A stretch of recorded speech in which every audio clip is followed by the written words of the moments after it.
Blog में रउरा सब लोग के स्वागत बा।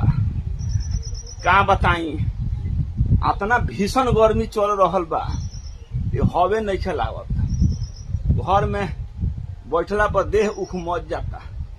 तो आइल बनी शीशो से गाछी पर बैठते आ हवा लेतानी, एहू पर हवा लागत होगत नहीं खे। बहुत तकलीफ के सामना करे के पड़ता। आधा घंटा सुतर रहनी है, लेकिन सर कोनो के लागल गछिया हिलावे तो नींद टूट गई बा। रौरा लो दिन देखी गाछ वृक्ष होके, तो अभी 2 महीना बाकी बा बारिश होके में, तले आराम से अपन हवा ते आनंद ली लो, आराम से ली। आज ते हमार यही जी ब्लॉग समाप्त होता। फैन मेला जाई तब तक थाती टिंग कॉन्ग।